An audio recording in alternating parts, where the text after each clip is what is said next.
This bottle is for our visitors. Personally, I prefer the sherry. Poirot, since my return, I see that you have fewer grey hairs than when I last saw you. How is that possible? Mon ami, I am sure that you will find the explanation all on your own.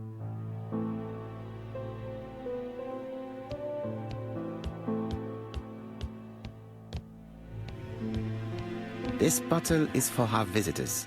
Personally, I prefer the sherry.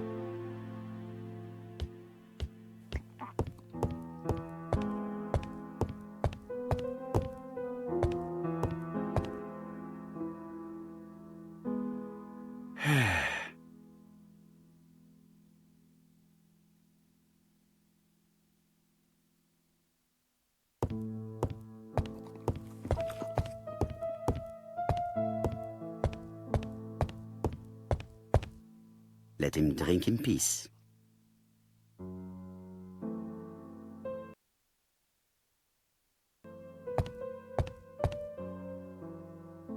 This man is tired.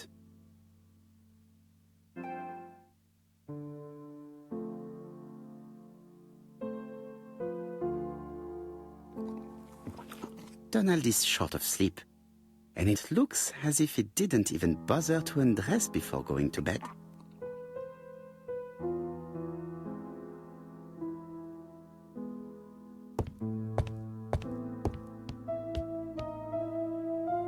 Hastings, for your hair.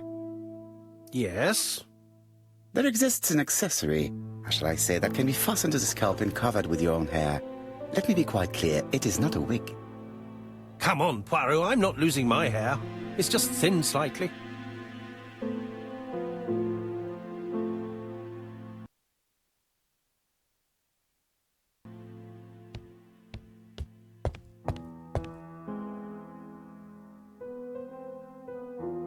Royal Mathematical and Statistical Society's Bulletin, September the 9th, 1935.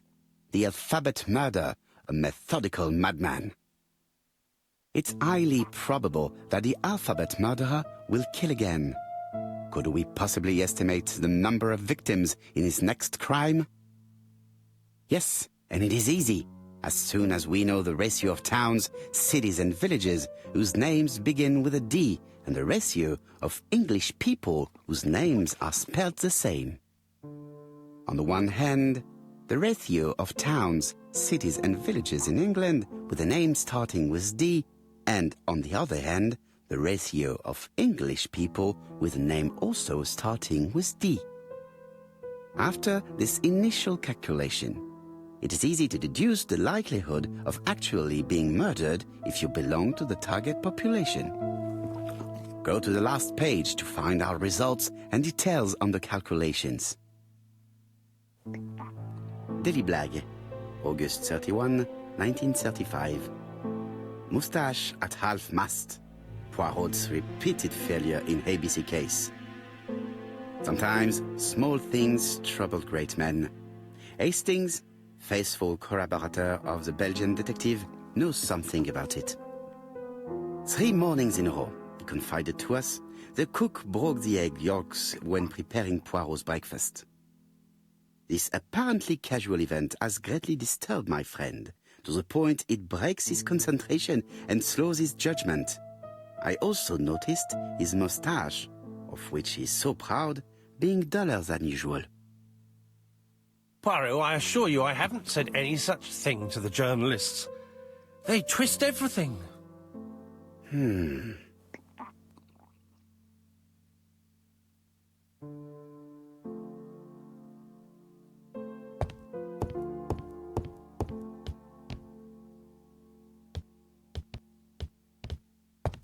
Please don't stare at me, Poirot. It gives me a sore head.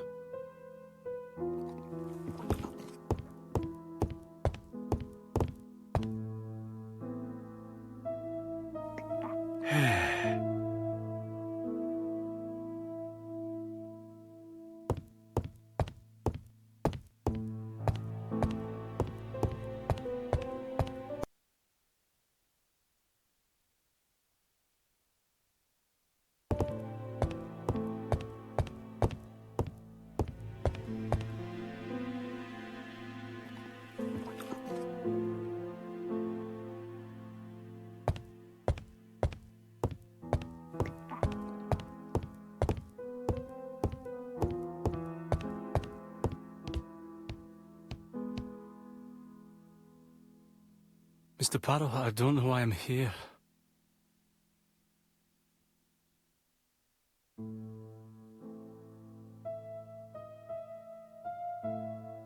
You wanted to talk, and you came to find the only man capable of hearing you. Mr. Poirot, since Betty's death, I've doubts about myself. I don't know what to do. And I keep having a horrible dream 3 nights in a row.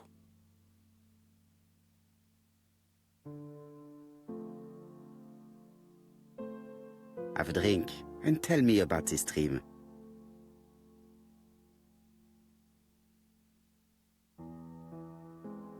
It's always the same. I'm on the beach with Betty. I grab her round the throat, and I squeeze, and squeeze until she's dead. Her head falls back, and I see that it's no longer Betty. It's Megan's face. Have you seen Megan Barnard recently? Yes, our grief has brought us together. I never really knew her before. She's really quite a remarkable girl. But I would never tell her about my dream. Why not? Is it her you are attacking in your dream? No, it's Betty.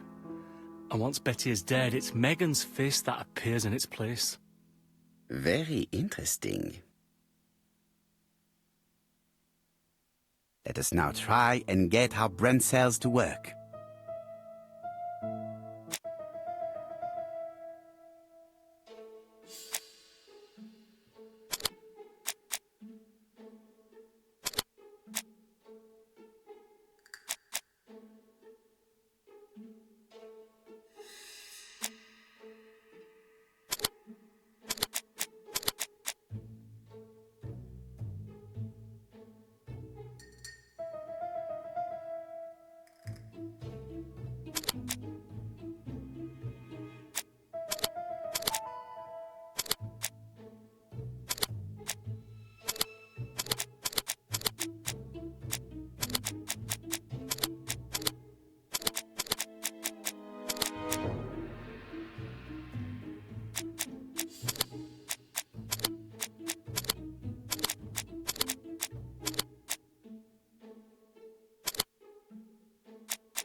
Mr. Fraser, I think that the real meaning of this dream is that you are in love with Megan Barnard.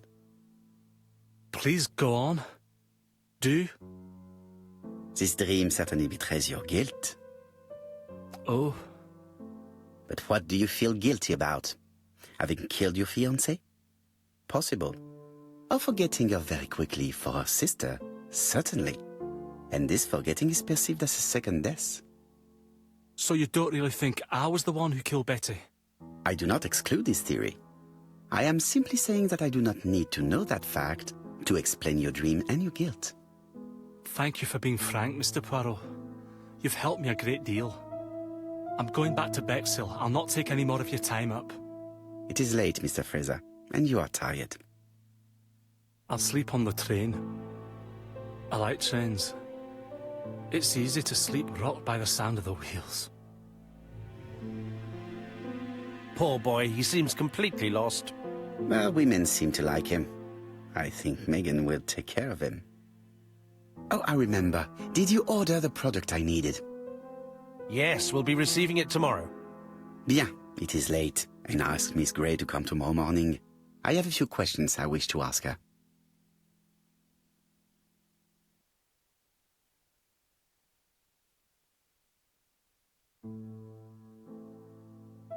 Mademoiselle, I asked you here in order to answer a very important question.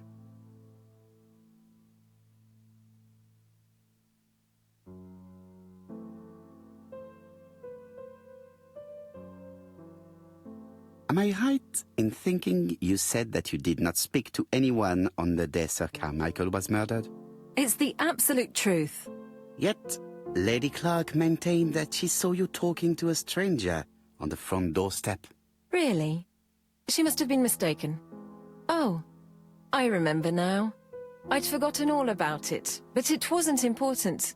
It was just a salesman. One of those traders who sell stockings from door to door. Can you describe him to me? Medium size. Glasses. Dark suit and a felt hat. Not the sort of man you notice. Completely harmless. That's why I forgot all about him. Nothing else? He was very hesitant and shy. Usually door-to-door salesmen are very confident. But he wasn't.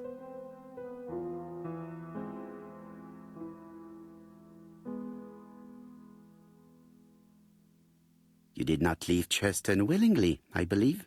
I don't wish to lie. Lady Clark did not appreciate my presence. And Franklin cannot go against the wishes of a sick lady. He is a good man, and he worries a great deal about his sister-in-law. I noticed that you left some personal belongings behind at Churston.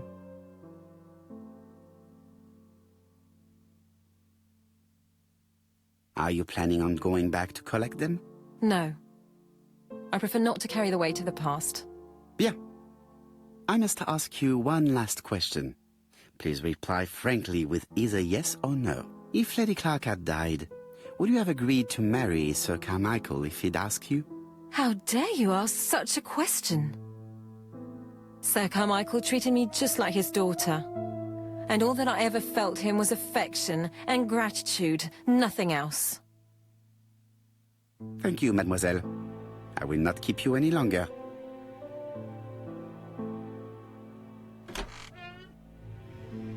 I met Thora Grey on the stairs. Her cheeks were ablaze, and she appeared to be deeply hurt. Poirot, have you offended the poor girl again? Do you have good reasons for accusing her? I accused her of nothing, Hastings. I simply asked her an important question she did not answer. Let us see if we can answer it for her. Let us now try and get our brain cells to work.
You must know how to read between the lines, Hastings.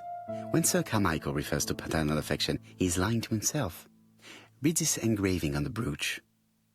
A dark dragon for an angel with glossy hair. These are the words of a lover, not a father. Lady Clark was not wrong.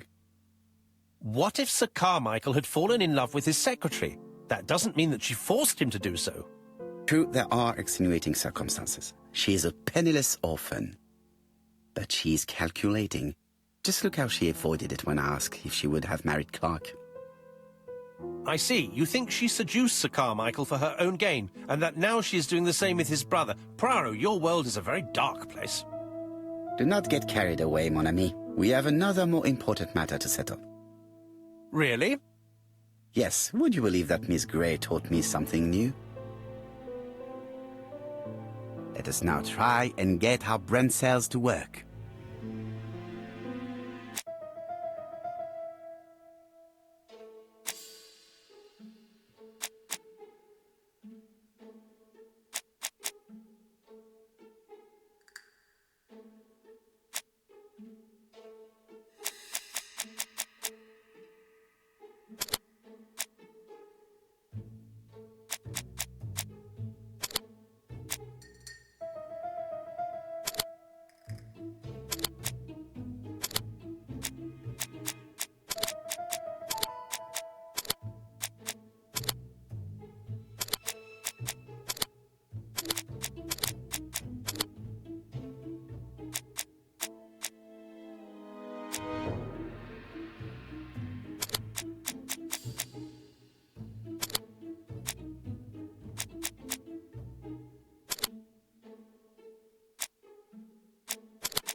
It's perfectly clear, Hastings, perfectly clear. Indeed, a stocking seller visited Andover, Bexhill and Churston on the day of each murder. We have our suspect. This should be of interest to Job.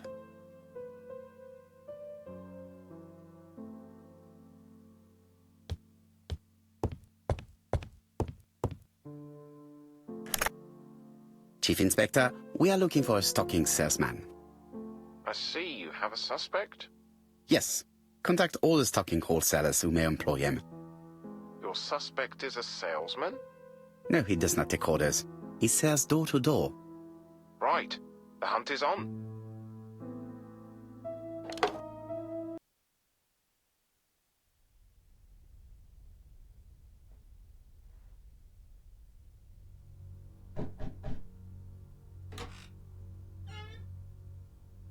Are you leaving, Mr. Cust? Yes, I'm going to Cheltenham. You shouldn't travel today. You don't look very well. I have to. I have engagements. I must respect them.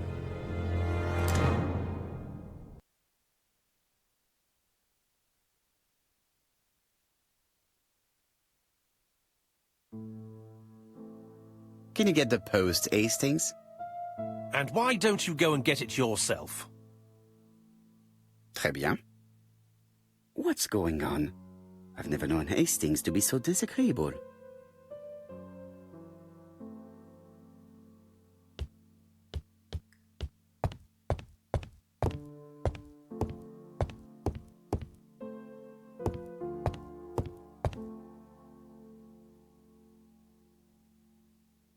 Poor Mr. Poirot.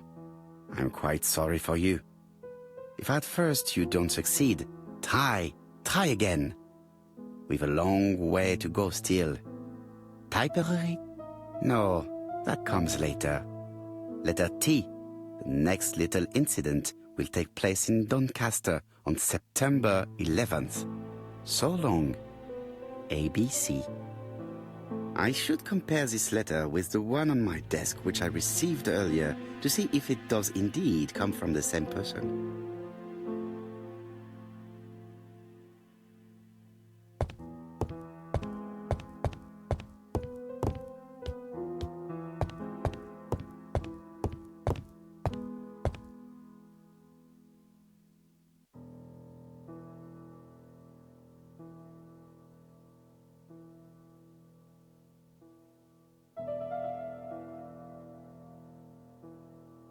Let us examine this more closely.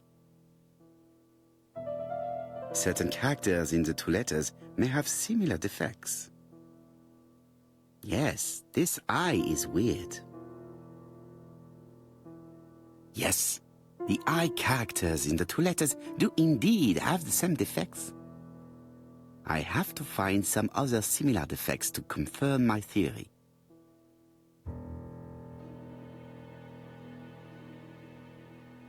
Let us examine the characters in this word.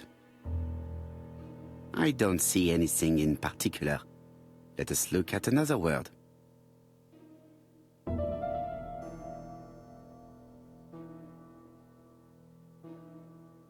Let us examine the characters in this word.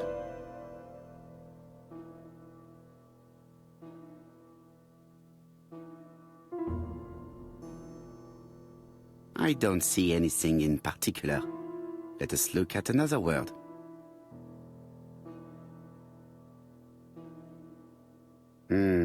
The W is not printed properly. Of course, the W characters in the two letters do indeed have the same defects. I have to find some other similar defects to confirm my theory.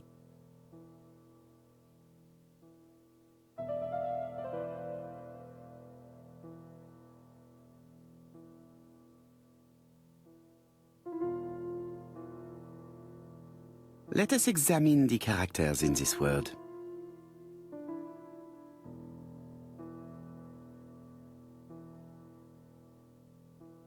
Let us examine the characters in this word.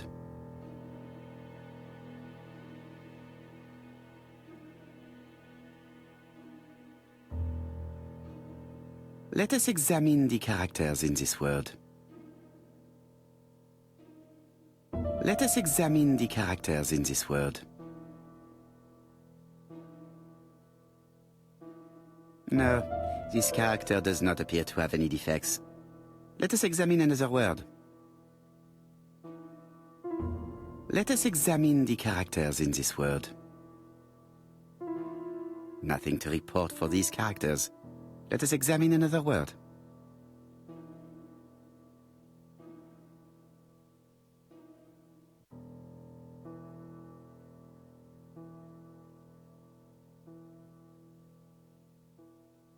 Let us examine the characters in this word.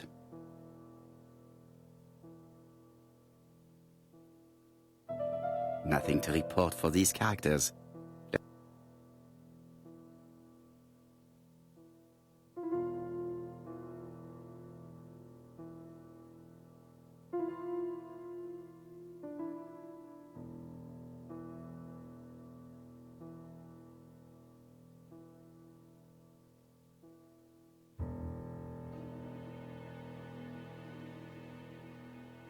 Let us examine the characters in this word.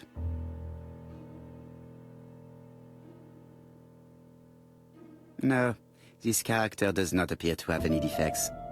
Let us examine another word.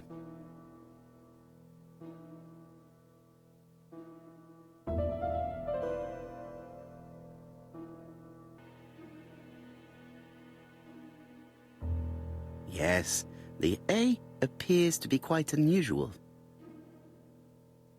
That's right. The A characters in the two letters do indeed have the same defects. My theory was right.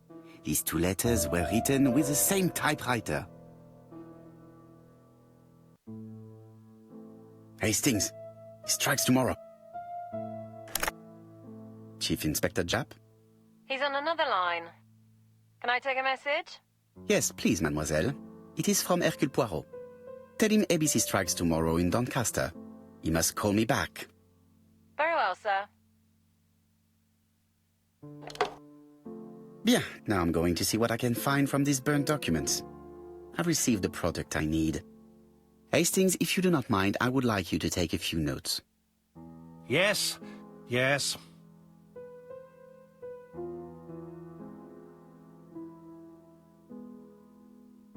I've finished with this subject.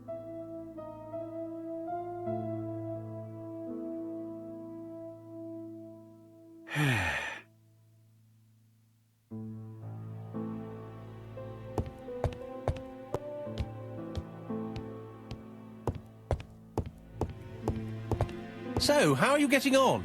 I'm ready to take notes.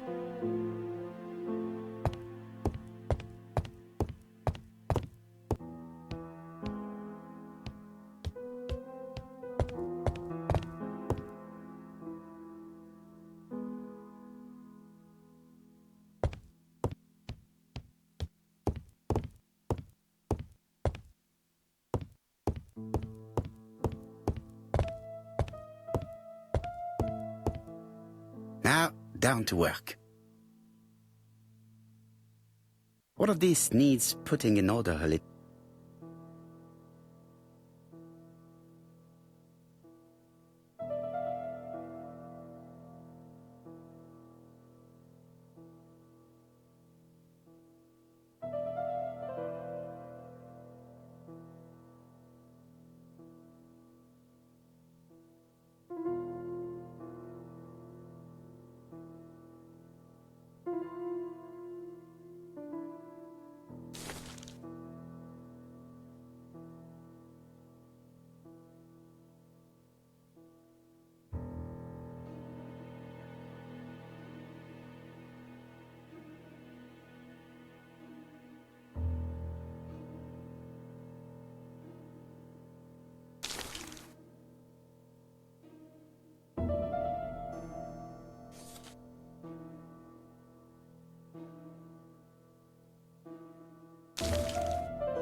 This page is finished.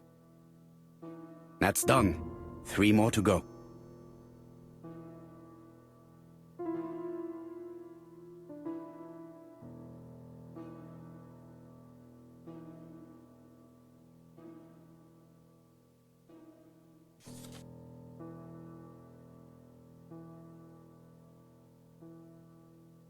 This piece should be placed here.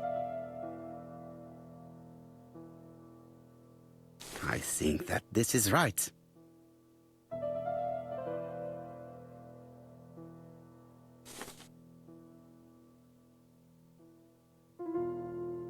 This page is finished. And that's 2 done. It's easier than I thought.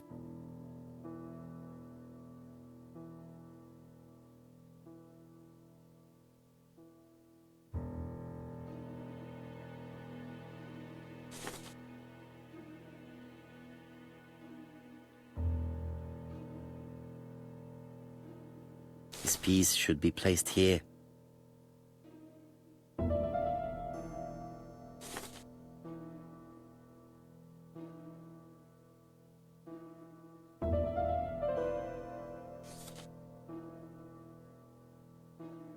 This page is finished.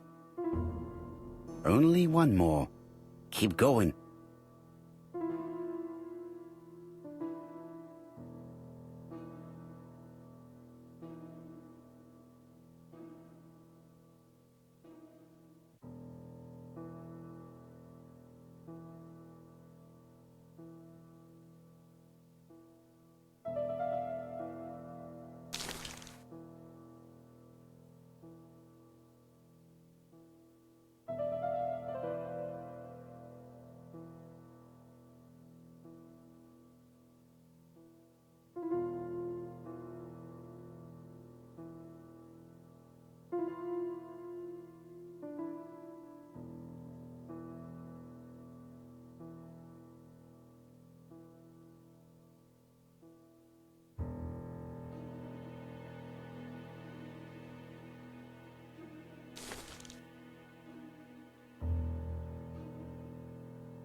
This does not look too difficult.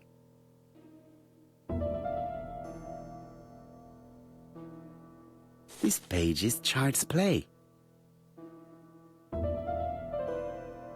This page is finished. All the pages are reconstructed.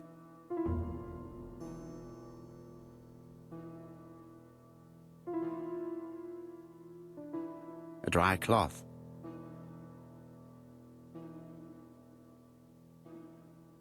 A dry cloth. A dry cloth. A dry cloth. A bottle of solvent.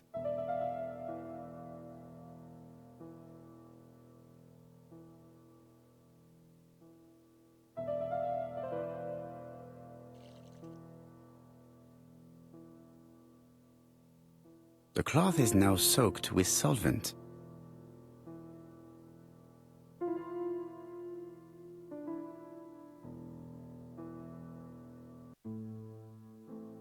Got it! Make a note, Hastings, make a note. Mrs. Alice Asher, shop owner in Andover. Tracheitis, hemoptysis, prescribed laudanum. I got it. Look. Poirot, where on earth did you find these files? On a fire at the bottom of the garden at campsite. All right, but where did the person who burned them find them?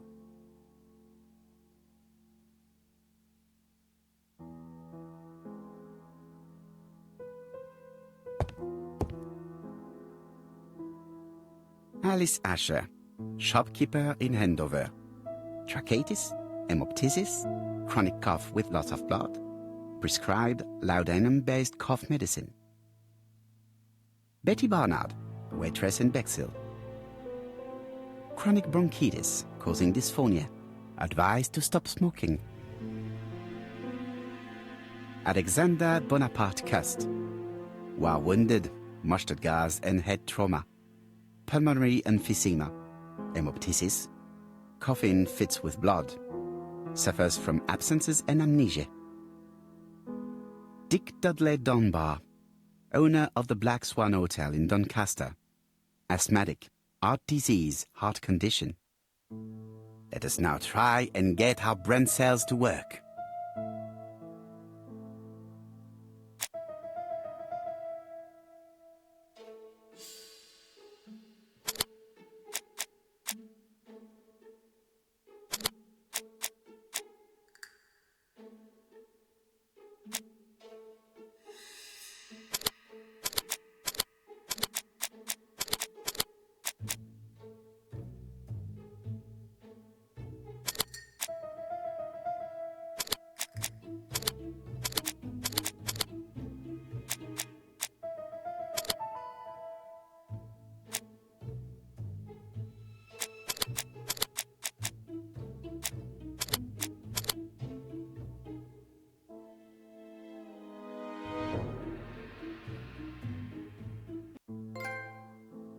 The burned documents are medical records, and without a doubt they come from Clark's archives.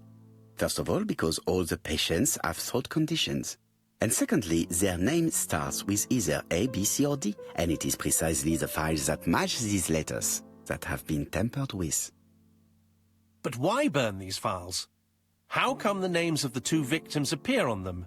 And who are the two other patients? These are very good questions.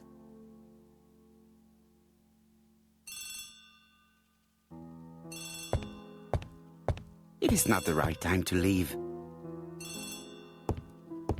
I've finished with this subject.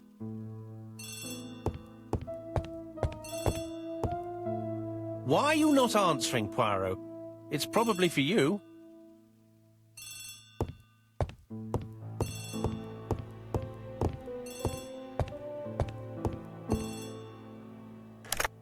Hello, Poirot? Any news, Chief Inspector? You wanted a stocking seller? We have one. Reported by his landlady, who thought he was behaving suspiciously. He has the most unbelievable name.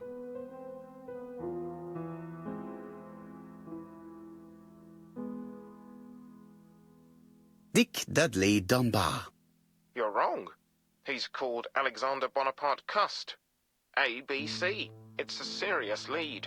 I called Doncaster. A person matching Cust's description has been seen at the station. He got off the train from London, but after that, nobody knows where he went.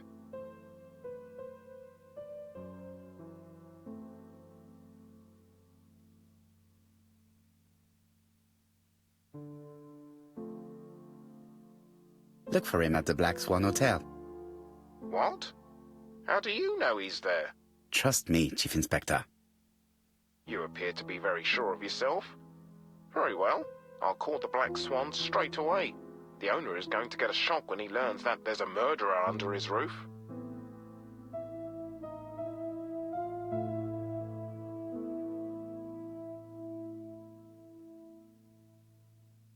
Do your best, chap. You can count on me. Hastings, everything is at stake. With a little luck, our main suspect will soon be under lock and key.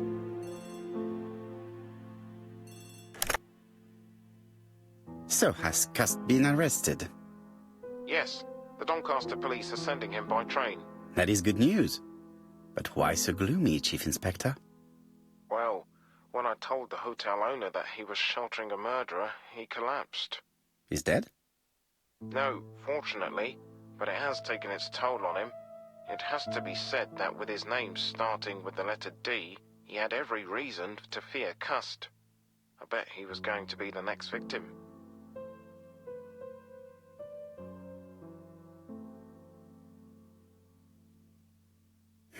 Chief Inspector, I believe that I share responsibility for this incident. What do you mean? I saw Mr. Dunbar's medical records. His heart was weak. I should have warned you. It's very honest of you to tell me that, Poirot. I appreciate your gesture. Please keep me informed of his progress. You can count on me. I'll do what's needed. I will visit him at his bedside when the killer is caught. That's typical of you, Poirot. We should focus on the next part of the investigation in order to avoid other incidents. While we're waiting to question Cust, we could search his room in London. Where does he live? The Marbury Guest House? I'll see you there. Yes, but start without me. First of all, I have to sort out a few details for Cust's transfer. I understand. À bientôt. Hastings, we are making good progress. Please go and search the room of our number 1 suspect. With pleasure. I did have a dentist appointment, but I'll cancel. The dentist. So that is why you were so nervous and bad-tempered. A visit to the dentist is never an enjoyable prospect. But an unavoidable one. Go to your appointment, Hastings. I will manage on my own.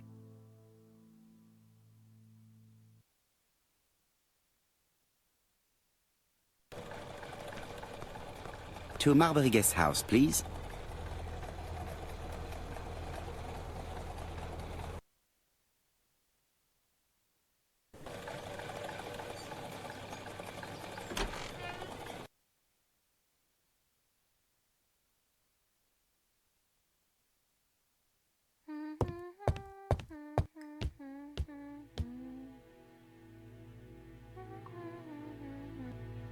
How do you do? You must be Mr. Hercule Poirot.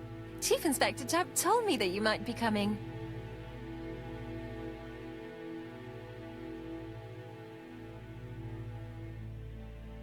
Madame, you may be of valuable help to me. It would be my pleasure to help you. Will there be some journalists there as well? I think you might even be interviewed. You are key witness. I've suspected him for some time, but he appeared so harmless. Oh yes, sometimes he got angry and waved his arms about. But even then, he wasn't frightening. And he was as gentle as a lamb again immediately afterwards. It was only this morning that I understood. He told me he was going to Cheltenham, but my daughter saw him at Euston Station. It's not the right station. To get to Cheltenham, you have to take the train from Paddington. And what's more, Mr. Cust left behind an ABC with Doncaster underlined. As you can imagine, when I saw that, I called Scotland Yard.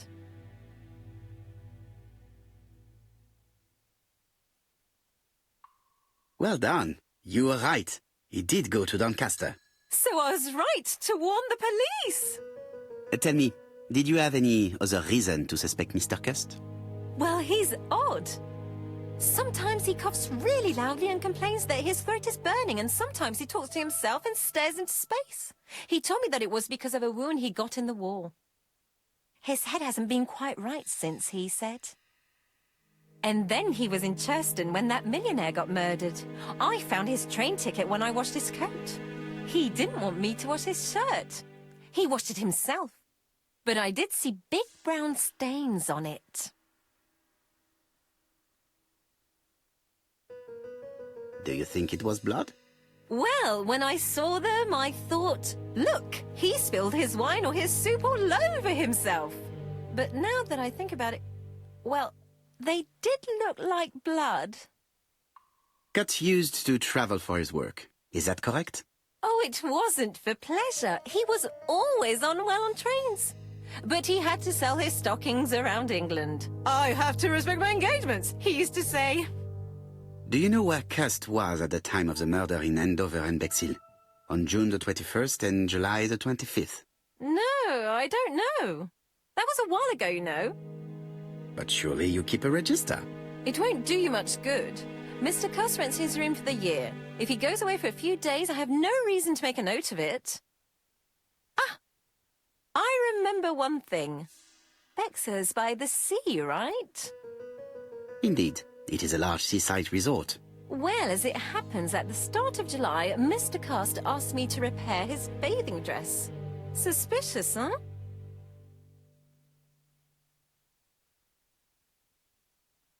Very interesting. Please continue. I also forgot to say that he started buying newspapers that talked about the case.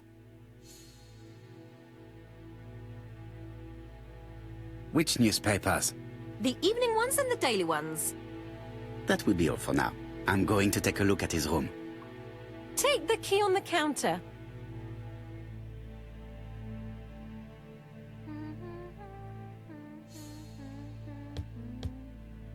I should check the register.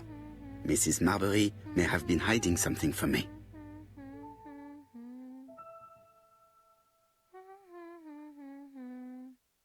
I don't think my register will help you. Mr. Cust rents his room all year. If he goes away for a few days, I have no reason to make a note of it.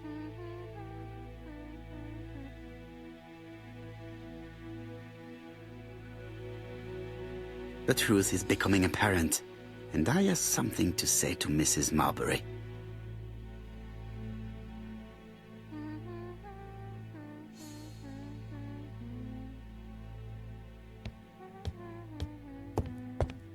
I have something to say to Mrs. Marbury.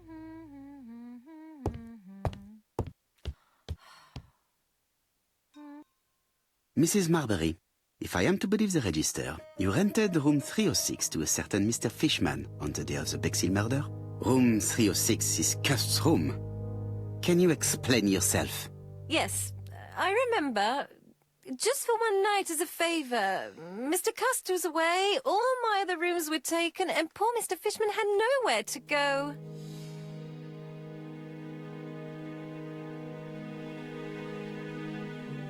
You rented the same room to two people. Very profitable, but quite illegal. But I didn't harm anyone. I was only helping everybody out.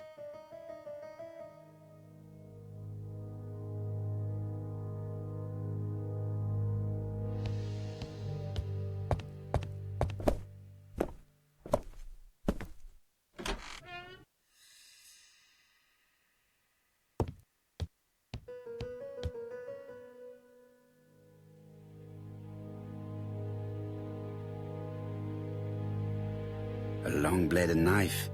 A murderer's weapon. This object will probably be useful to me.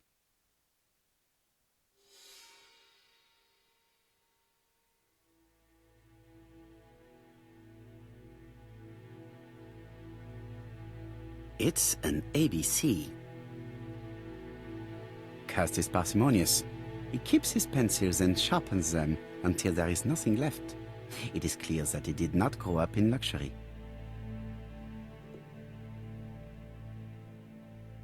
John Milligan, Managing Director, Silky Legs, Frederick Street, Leicester.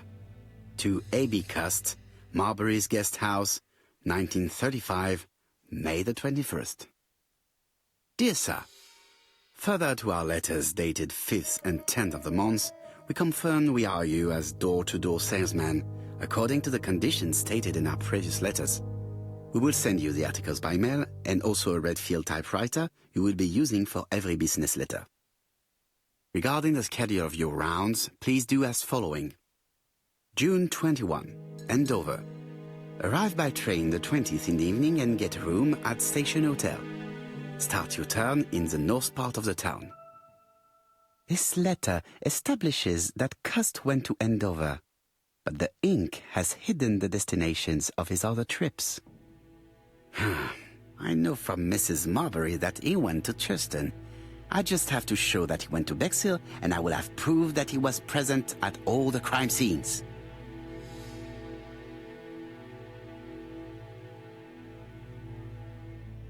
Did Cust drop it when he opened the window? Or was it Mrs. Marbury while she was cleaning? I have to get the ribbon. How am I going to do it?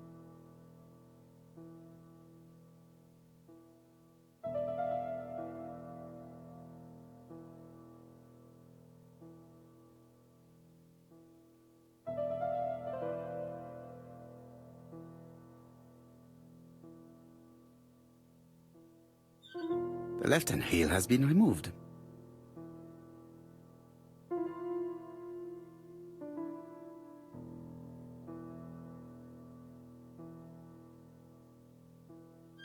The right-hand heel has been removed.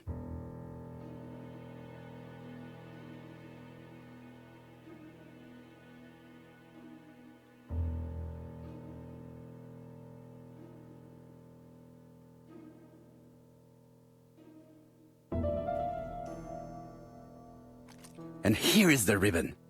Let us see if it was indeed used to write the letters sent by ABC. I only need the ink ribbon for my inquiry. I will let Jack clean the keyboard if he wishes. All the letters announcing the murders were written on Cust's typewriter.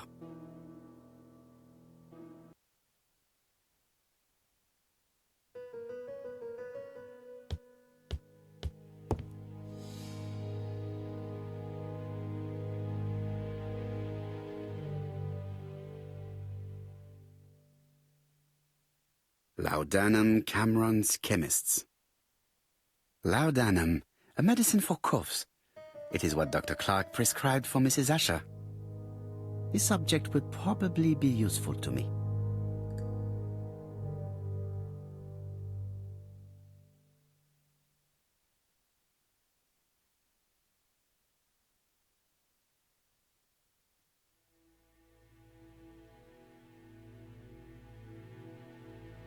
Diethyl barbituric acid, Johnson Company.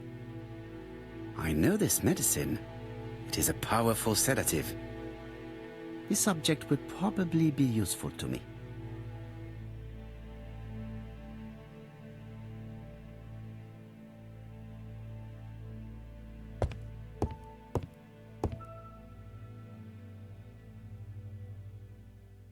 Trousers, white shirts. Everything has been washed very well. All the main articles referring to the ABC case are here, from the Churston murder onwards. Nothing before that date. Most probably the bathing dress repaired by Mrs. Marbury's expert hands. The Bexhill Daily paper, dated from the day of the Bexhill murder.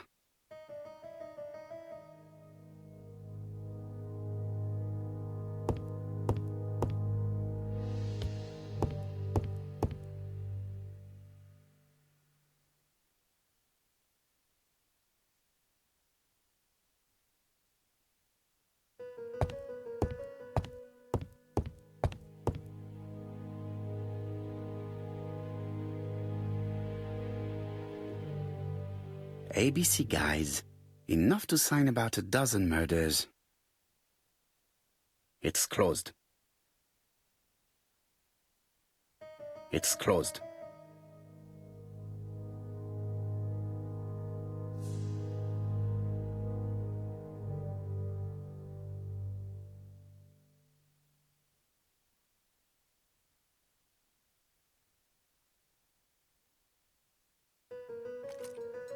This knife is very useful. Who knows? Maybe it never cut anything other than string. Stockings. Stockings.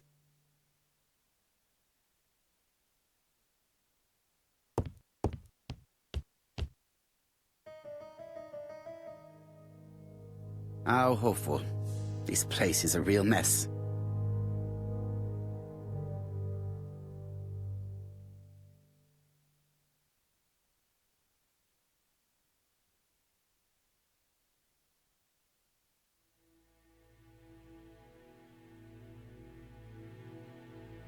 The least we can say that Mr. Cust is not very concerned about order and balance.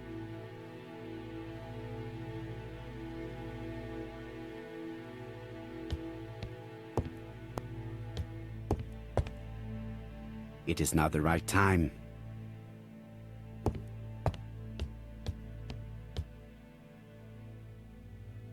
The least we can say that Mr. Cust is not very concerned about order and balance.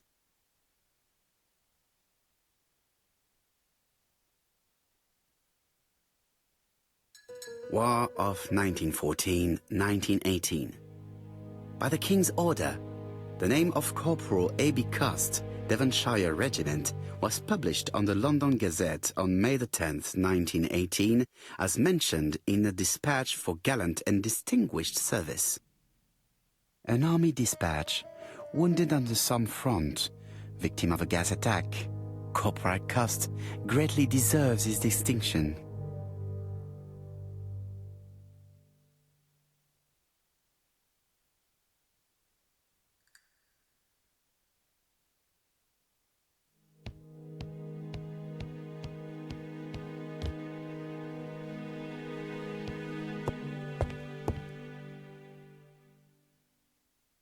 This dark stain.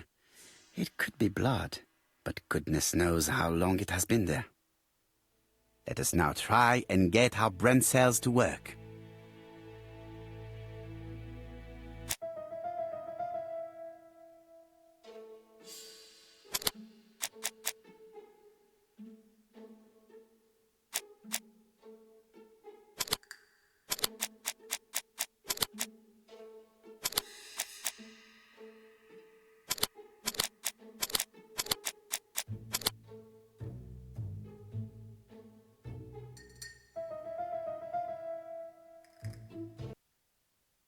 The register shows that Cust did not sleep at the guest house on the day of the murder. Where was he? Bexhill. The Bexhill paper reveals it. Cust bought this newspaper in Bexhill on July the 25th. No use continuing the inspection of this room. I've seen all there is to see.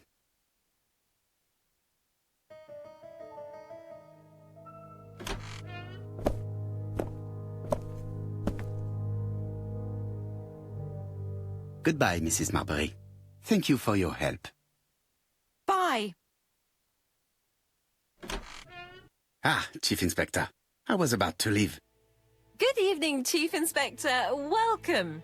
Please excuse me, I must go to the kitchen. I'll leave the key of Mr. Cust on the counter. I'm sorry I'm late. I've spent ages with the Doncaster police.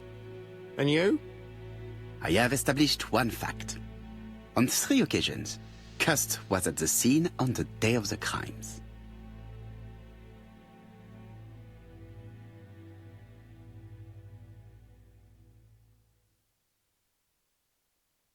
I've listened closely to what you have to say, Poirot. For me, there's no doubt Cust is guilty. Do you have any element that might prove the contrary? That is what we're going to look for. Let us now try and get our brain cells to work.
The evidence against Cust is overwhelming. His presence at the scenes, the knife, the blood-stained shirt, the ABC's in a box.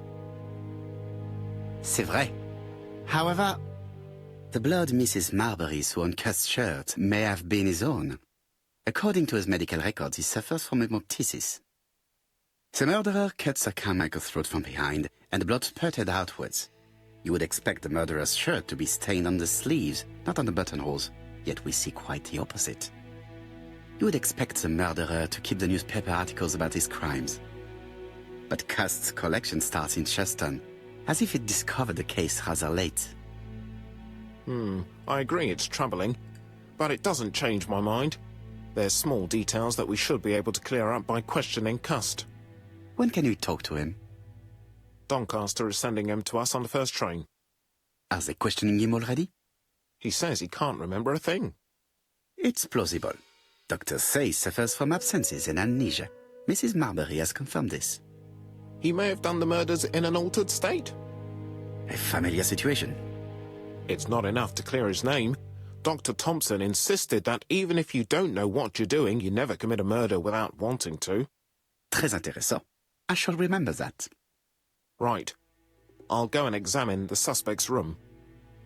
Chief Inspector, I took the liberty of removing a few clues to examinatum. All right, we'll discuss them tomorrow. In the meantime, I'm going to see if you've missed something.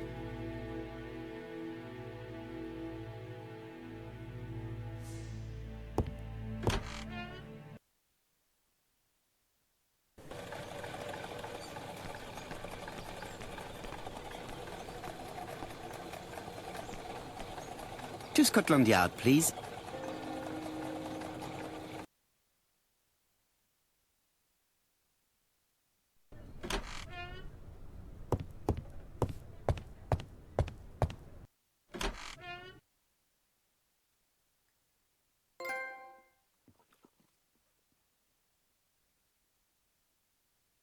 This man is not in good shape.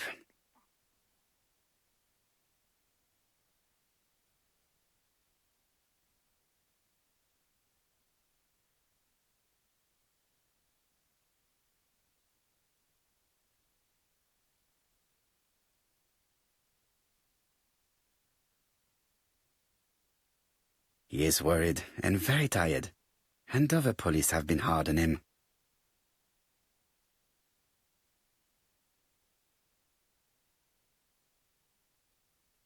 What do you want from me?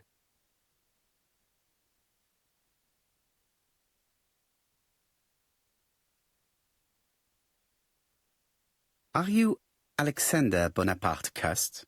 So? You find my name ridiculous, is that it? Huh? I am Hercule Poirot, and I want nothing other than the truth. Ah, you're the detective.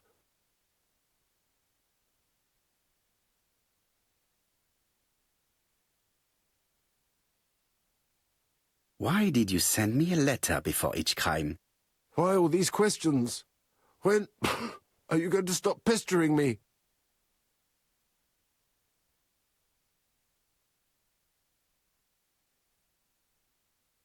Maybe you forgot that you wrote these letters. Yes, it's true. Sometimes I forget. Maybe I did type them.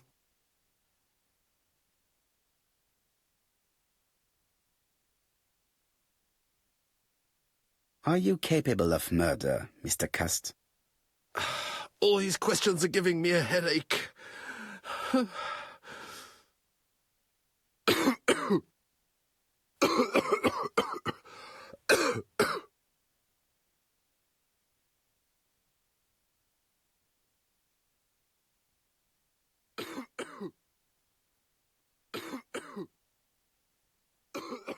Poor man.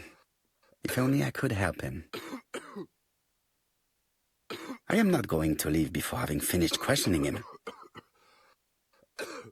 He is in no state to reply.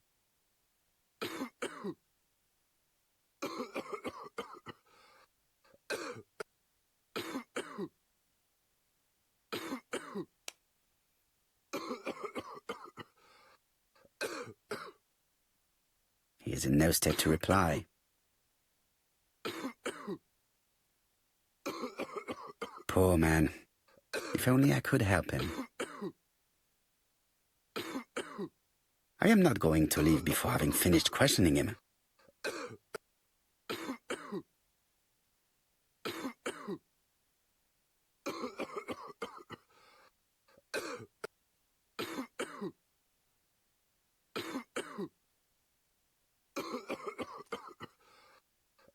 Take this. It will help you. Thank you.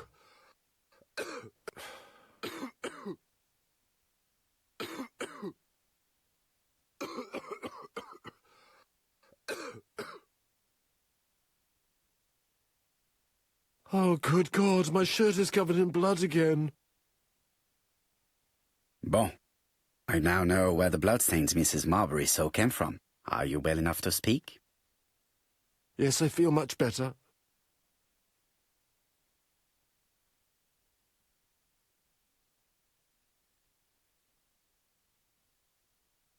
Are you capable of murder, Mr. Cust? All these questions are giving me a headache.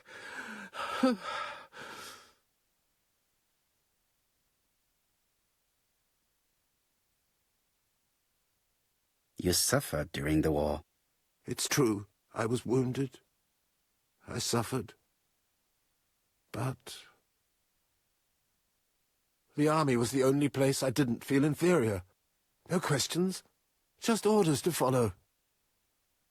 But ever since you were wounded, you have absences, bouts of amnesia. And headaches. Professor Clark treated you. Yes, a few years ago he really helped me with my burned throat.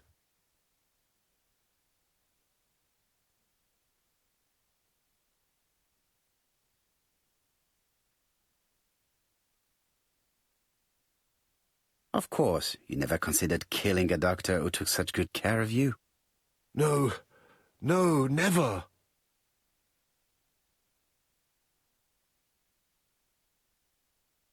You were seen at all the crime scenes.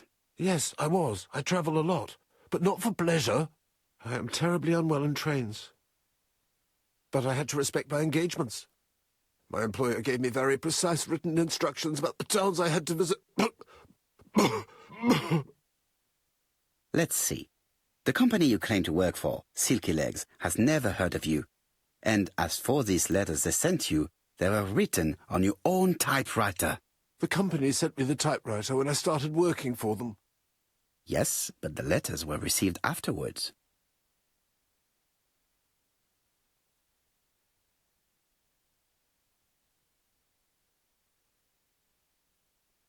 So it would appear that you typed them before sending them to yourself. I don't remember. Good God! I don't know what's happening to me. My head hurts terribly.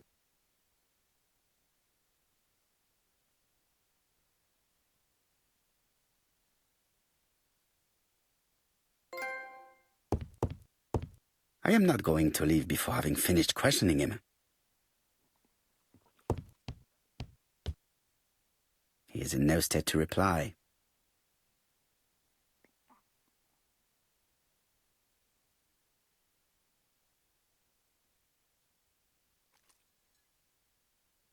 Take this. It will help you.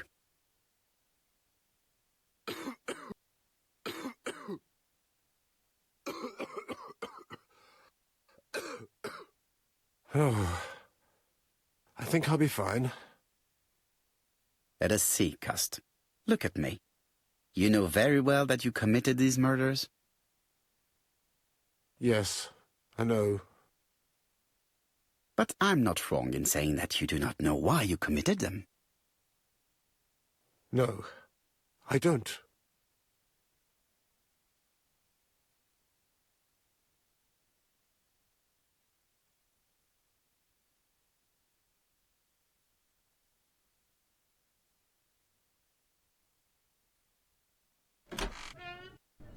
And what conclusions have you drawn?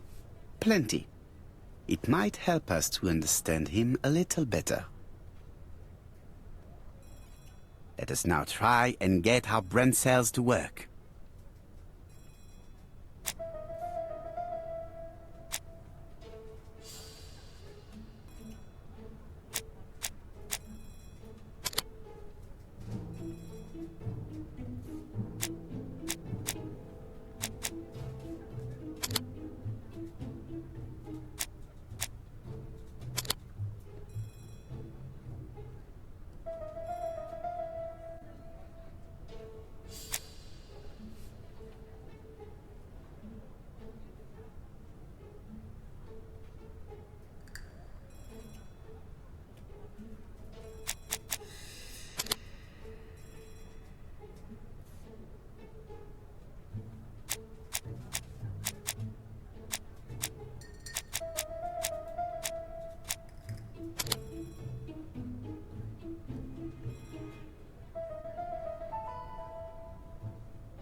I don't see any clearer than before.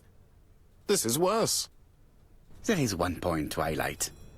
C'est curieux. Cust admits that he killed, but he does not know why. What did Dr. Thompson say? Even if Cust killed while in an altered state, it still must have been his deepest desire. He must have had a motive. Let's keep it simple. Never mind his motive. He confessed. But you see, he can confess to anything and everything. He denied the murders and then he confessed to them. He confirmed that he never typed the letters. Then, with great ease, I managed to get him say quite the opposite. Come on, he behaved like a guilty man. He lied to his landlady. Because deep down he believes himself guilty. From the papers, he noticed that he had always been at the scene of the crimes. He must think that he killed and then simply forgot what he had done. How can you be so sure? Let us look at his psychological profile. You will understand my point of view. Let us now try and get our brain cells to work.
You see?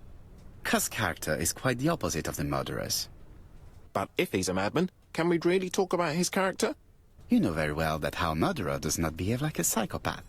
Apart from the signature, there is no ritual or repetition in the choice of victims. Very well, you're right as always.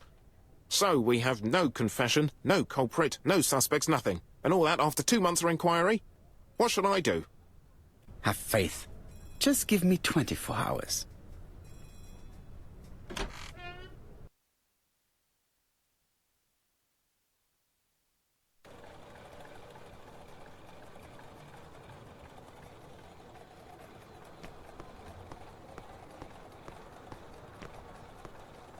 To White Haven, please.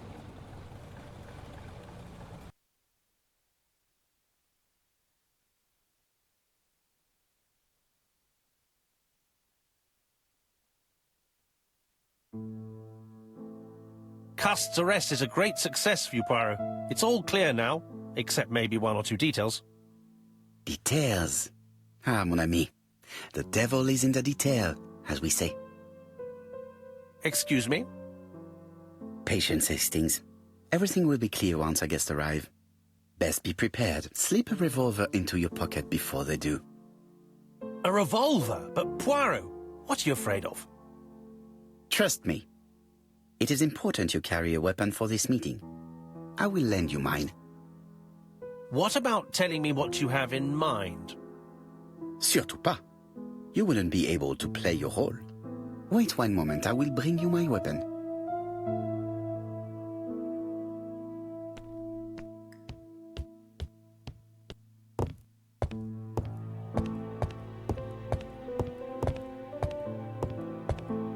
The white ammunition are blank cartridges. The others are real bullets.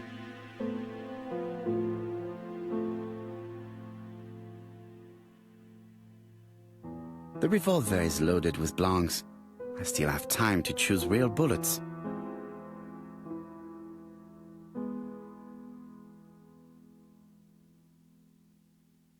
The revolver is loaded with real bullets. I still have time to choose blanks. The revolver is loaded with blanks. I still have time to choose real bullets.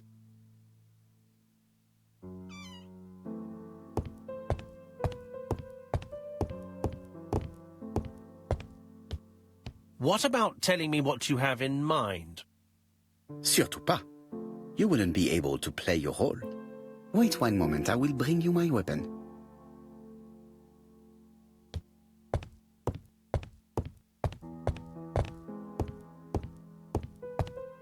The white ammunition are blank cartridges. The others are real bullets.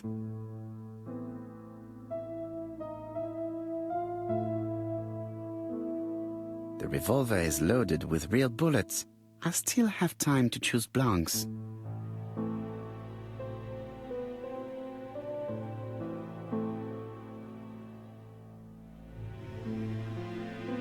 The revolver is loaded with blanks.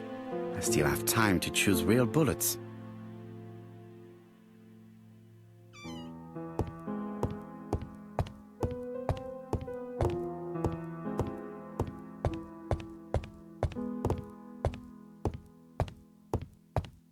What about telling me what you have in mind?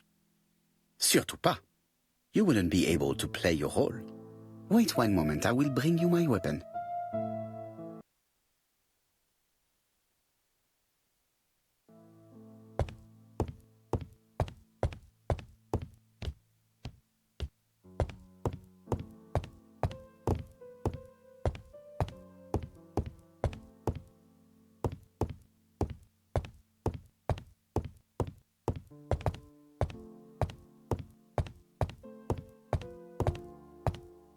The white ammunition are blank cartridges.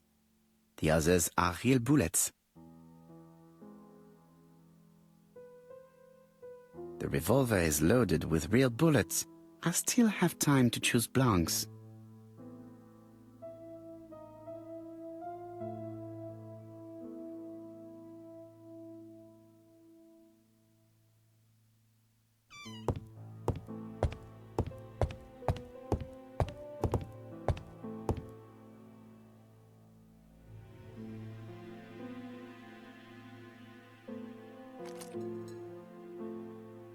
Voila, I entrust you with my weapon. It has hardly been used, it is almost new.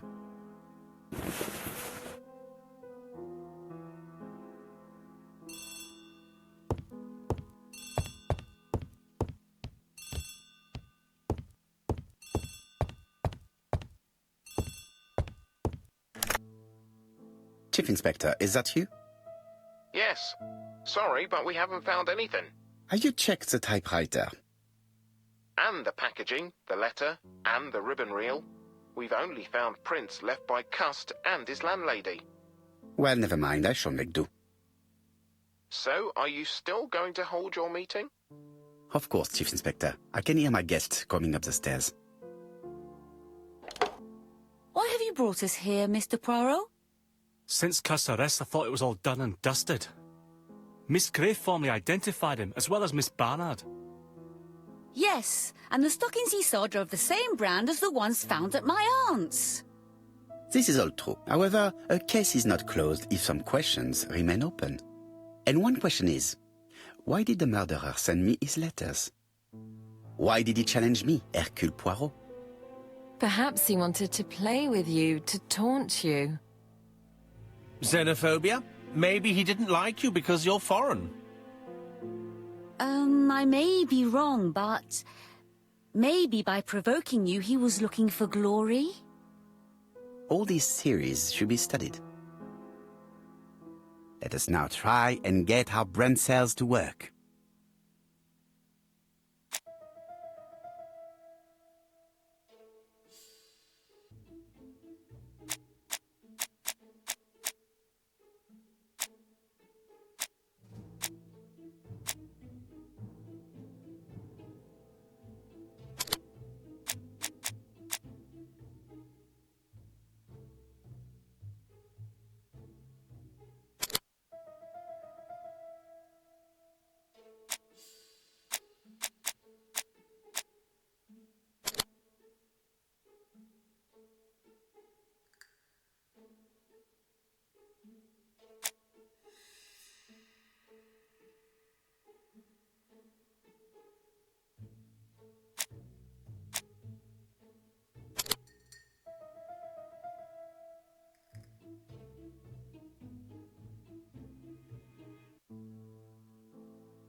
Is everything clear now?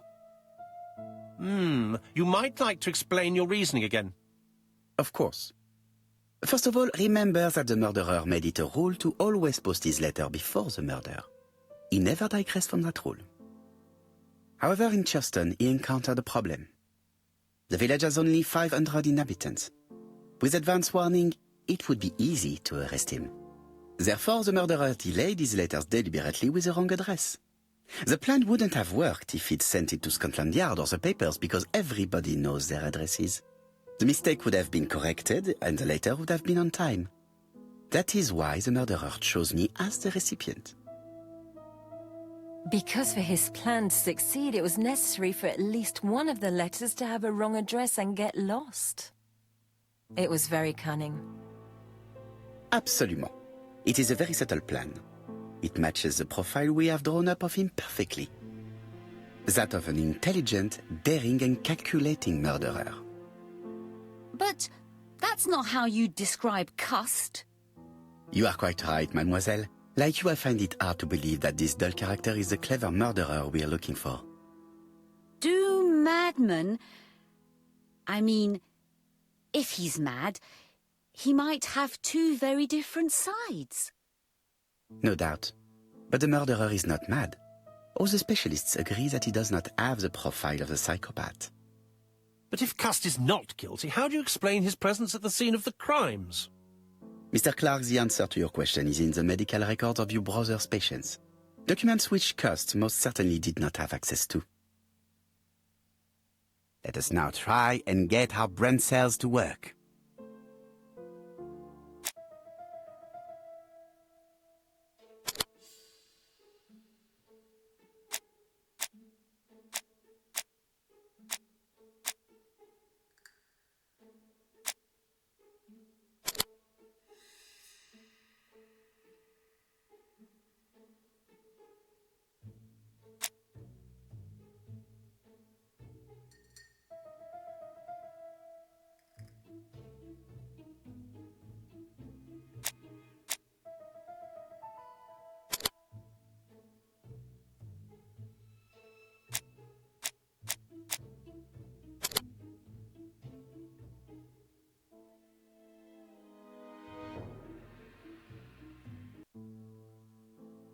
Dr. Clark's patients' records provided a very useful list of potential victims, sorted by alphabetical order.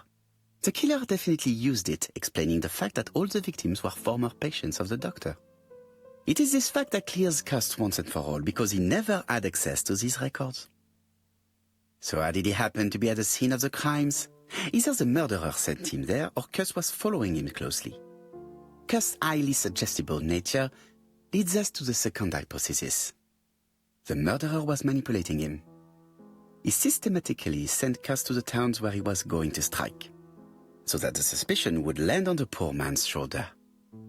That's evil. What sort of killer could have such a plan? And what would he gain from three completely different murders? Indeed, it seems unlikely that the same murderer committed all the crimes.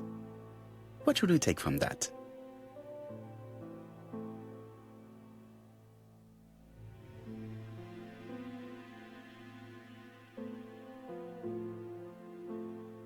The murderer does not kill out of interest but for pleasure. You yourself told us that the murderer was not a psychopath. Oui, absolument. Therefore, let us look for something else.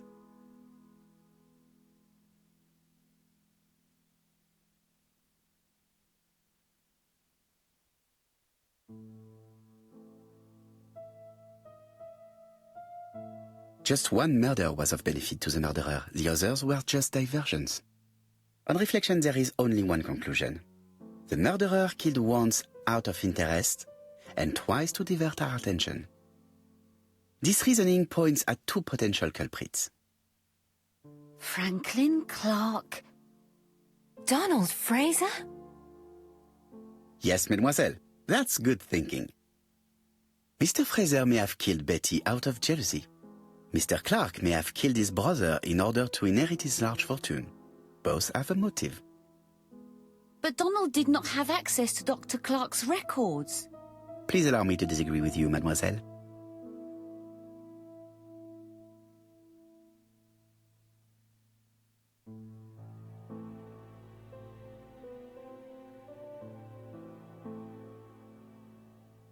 He works for Court and Brunskill, one of whose clients was Sir Carmichael. It doesn't prove that I went to Comeside. You could have done it, and you may have used the opportunity to take a look at Sir Carmichael's records. You think I'm guilty? You or Mr. Franklin Clark? That's ridiculous. Both of you have a motive. The question is, which of you has the profile that most resembles the murderer? Let us now try and get our brain cells to work.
Ladies and gentlemen, Donald may share many character traits with the murderer, but he does not have his cold indifference. He has a temper.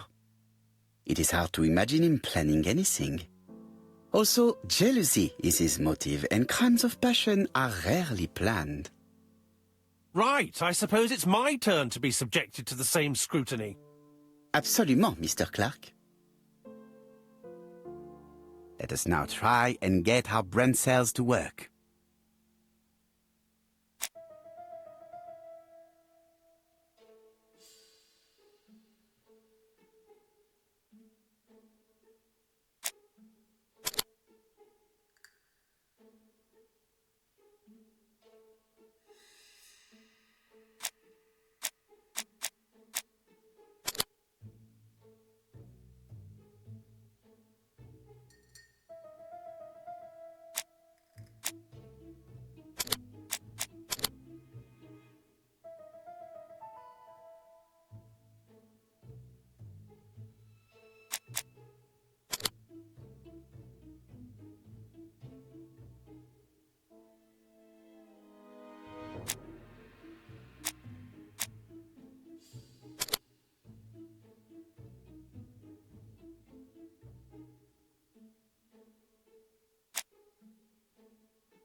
As you have all seen, there is a disturbing similarity between Mr. Clark's profile and that of the killer.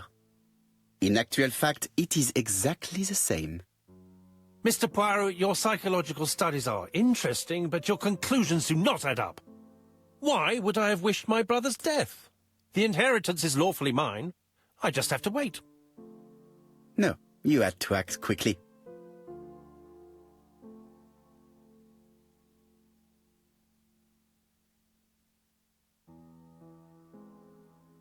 because you are incapable of waiting. Really? Well, I am no murderer. You presented him as being a cold and patient schemer.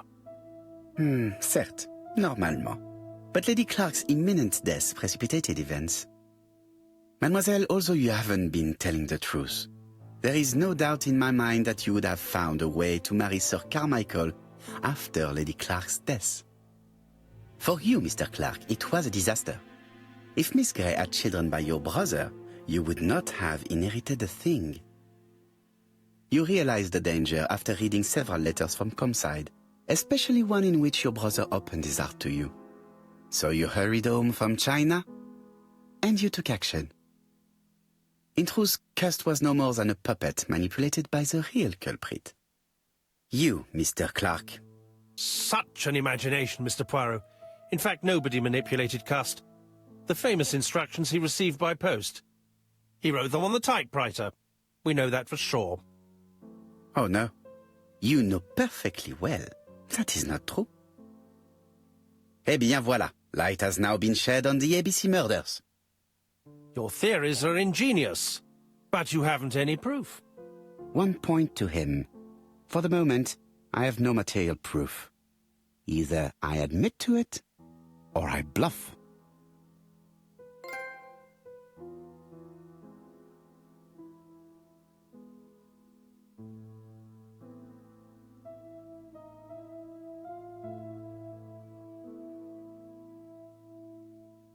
Proof is easy to find now that we know where to look.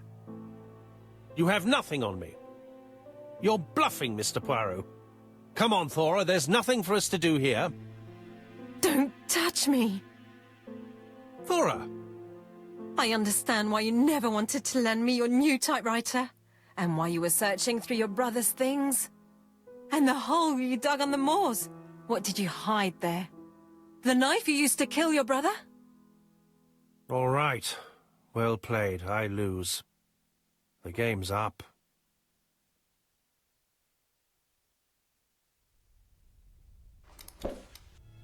Don't come near me! I'll never let you take me, Mr. Poirot.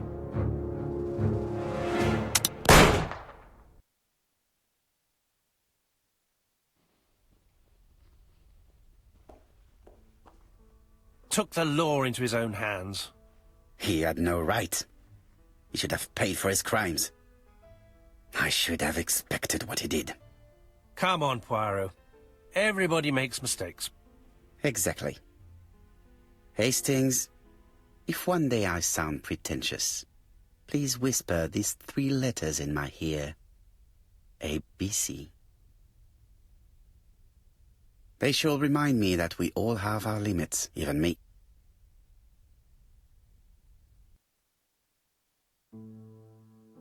Disappointed at having missed the chance to become Lady Clark, Thora Grey left England. Donald Fraser and Megan Barnard married. On Poirot's recommendation, Mary Drower started to work for Lady Clark. The elderly lady's condition suddenly took a turn for the better. And a few months later, to Dr. Logan's great surprise, she was back on her feet again. According to this eminent physician, it appears to be an extremely rare case of spontaneous remission. Lady Clark has enjoyed very good health ever since.